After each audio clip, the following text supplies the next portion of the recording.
Assalamualaikum warahmatullahi wabarakatuh. Selamat pagi semua. Apa kabar kalian pada pagi hari ini? Semoga kalian selalu tetap sehat, selalu dalam perlindungan Allah Subhanahu wa taala, selalu sayang dan hormat kepada orang tua, menghormati Bapak dan Ibu guru serta menghargai sesama teman. Baik anak-anakku yang Ibu sayangi, bertemu kembali dengan Ibu Eva Purwanti.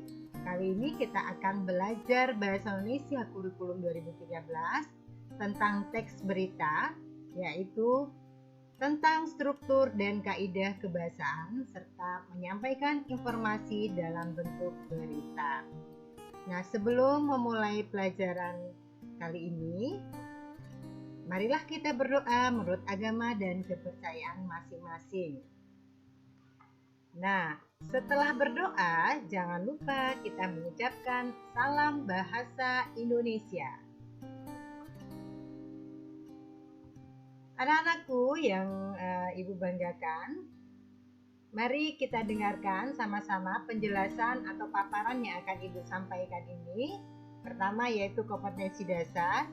Kompetensi dasar yang kita capai nanti adalah kompetensi 3.2 yaitu pengetahuan. Menelaah struktur dan kebahasaan teks berita yang didengar dan dibaca. Kemudian keterampilannya menyajikan data, informasi dalam bentuk berita secara lisan dan tulis dengan memperhatikan struktur kebahasaan atau aspek lisan.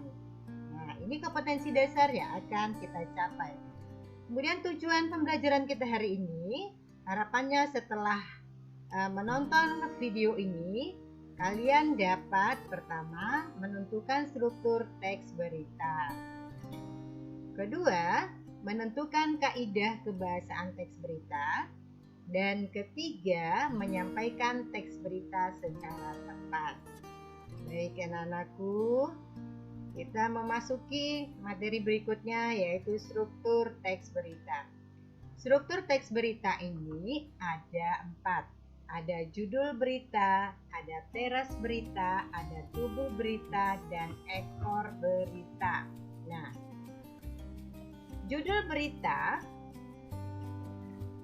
berita ini merupakan kata kunci yang mewakili keseluruhan berita. Nih, judul berita. Sedangkan teras berita atau leads atau kepala berita ini adalah paling penting. Teras berita adalah bagian yang sangat penting dari berita. Di dalam teras berita terangkum inti keseluruhan isi berita. Nah, teras berita ditulis pada paragraf pertama sebuah berita. Nah, karena dia merupakan unsur penting. Nah, unsur penting itu apa saja? Apakah kalian masih ingat? Dalam bahasa Inggris kita menamakannya 5W plus 1H, sedangkan dalam bahasa Indonesia kita menyebutnya dengan adik Simba. Nah, unsur penting berita adik Simba ini pada umumnya ditulis pada paragraf pertama dan kedua. Nah, paragraf tersebut diperlukan untuk merangkum atau meringkas berita yang disusun. Biasanya paragraf yang paling penting ini juga disebut dengan jantung suatu berita. Nah, anak-anakku sekalian, kita juga mengenal ini ya, tadi perhatikan ini adalah piramid terbalik ya. Karena di dalam teras berita itu setidaknya mengandung jawaban atas pertanyaan apa, siapa, kapan, dan di mana. Sementara itu untuk menjawab pertanyaan mengapa dan bagaimana biasanya kita temukan pada bagian tubuh berita. Nah, tubuh berita ini juga penting. Nah, sudah paham anak-anakku? Nah, tubuh berita. Apa yang dimaksud dengan tubuh berita? Tubuh berita ini merupakan tempat berita berada. Dalam tubuh beritalah pembaca dapat mengetahui berita yang sesungguhnya. Nah, tubuh berita berisi peristiwa atau kejadian yang dilaporkan. Bahasa dalam berita itu tubuh berita ini singkat, padat, dan jelas. Jadi tubuh berita merupakan penjelasan dari teras berita secara lengkap berita tersebut. Kemudian ekor berita. Ekor berita berisi informasi kurang penting. Bagian ini berada setelah kepala dan tubuh berita. Bagian ini memiliki kaitan langsung dengan judul berita. Nah, dengan struktur penyajian itulah susunan informasi dalam suatu berita tersaji dalam bentuk piramid terbalik. Nah, bagian awal merupakan bagian penting dan semakin ke bawah berita tersebut merupakan pemerincian yang kurang penting.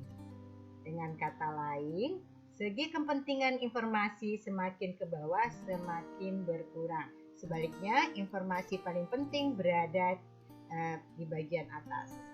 Anak-anakku, kita lihat contoh berikut ini ya. Mana yang dinamakan judul berita. Nah, ini judul berita. Puluhan pelajar ikuti lomba galang prestasi di SMK unggulan NU Jombang. Ini merupakan judul berita. Yang mana teras berita? Nah, ini dinamakan teras berita yang Ibu katakan tadi biasanya terletak pada paragraf pertama dan kedua. Kemudian berikutnya adalah tubuh berita. Nah, ini tubuh berita yang tadi Ibu katakan tempat berita itu berada. Nah, dalam tubuh berita pembaca itu dapat mengetahui berita yang sesungguhnya. Ini di sini. Ini ya anak-anakku sekalian. Tubuh berita. Nih, di sini tubuh berita semuanya.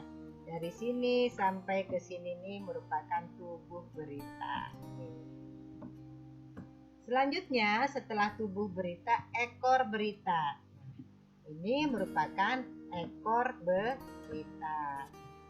Ekor berita tadi, ekor berita ini merupakan informasi, berisi informasi yang tidak begitu penting, kurang penting.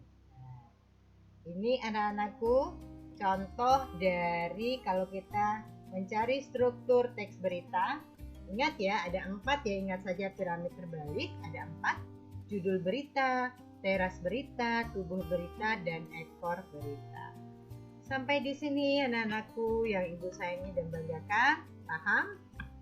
Baik, terima kasih. Kita lanjut kembali tentang teks kebahasaan. Nah, teks kebahasaan di sini ya, anak-anakku, satu, teks kebahasaannya penggunaan bahasa yang bersifat standar. Nah, mengapa penggunaan bahasa ini bersifat standar? Tujuannya untuk menjembatani pemahaman banyak kalangan. Karena dengan bahasa standar, orang lebih mudah memahami apa yang disampaikan oleh si penulis berita. Sebaiknya hindarkan bahasa-bahasa yang bersifat populer ataupun yang kedaerahan. Kemudian yang kedua yaitu penggunaan kalimat langsung.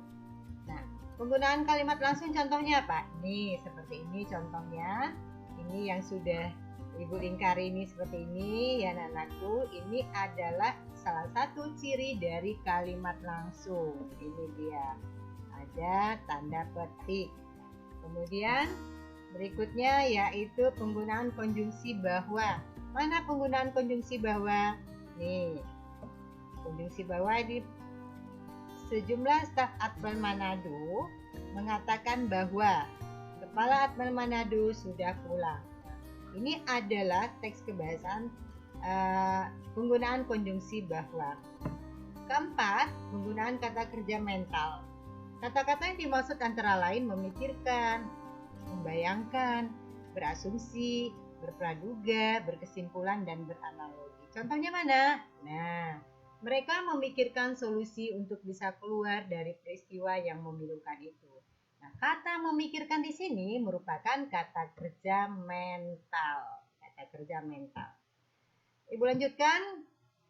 Ciri berikutnya yaitu penggunaan keterangan waktu dan tempat sebagai konsekuensi dari perlunya kelengkapan suatu berita yang mencakup unsur kapan dan di mana. Contohnya, sekitar pukul 12.45 langit Riau tampak mendung. Nah, Sekitar pukul 12.45 WIBA ini merupakan keterangan waktu. Sedangkan penggunaan keterangan tempatnya ini Riau. Begitu juga dengan kalimat berikutnya. Di sini gempa dengan kekuatan 5,4 skala Richter menerjang Maluku. Maluku ini merupakan penggunaan keterangan tempat, sedangkan pagi ini merupakan penggunaan keterangan waktu. Yang keenam, penggunaan konjungsi temporal atau penjumlahan seperti kemudian, sejak, setelah, akhirnya.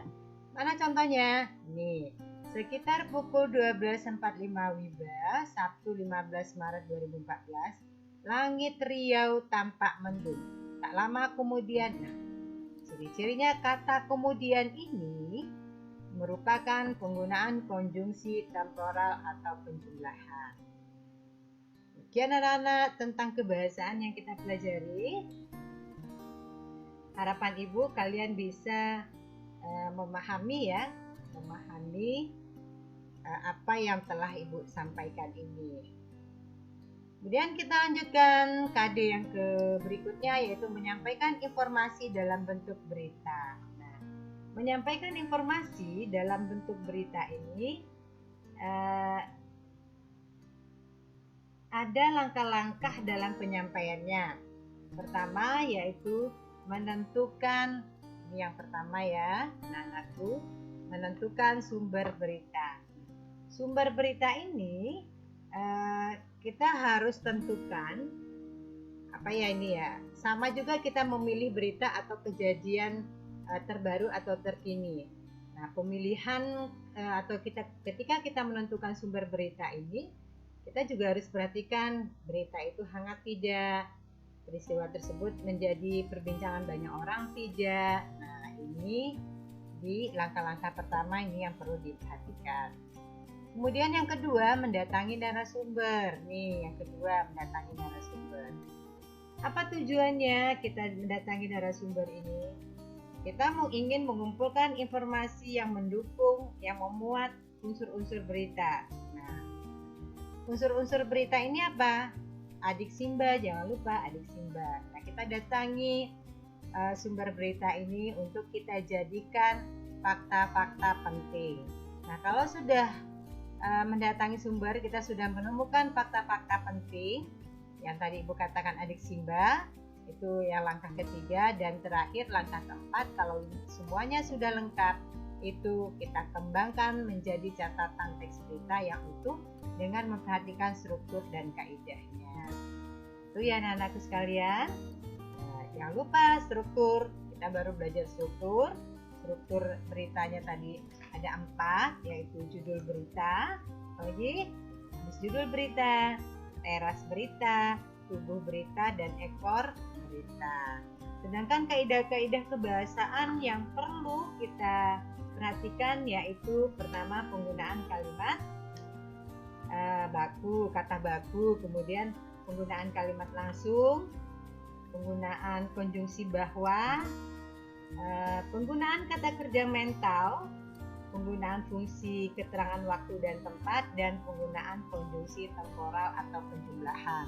Nah, itu kaidah dalam bahasa Indonesia dalam teks berita.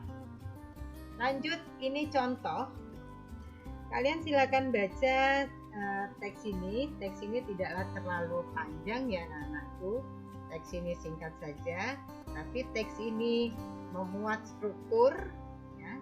4 yang Ibu katakan tadi, ada judul, ada teras berita, tubuh berita, dan ekor berita.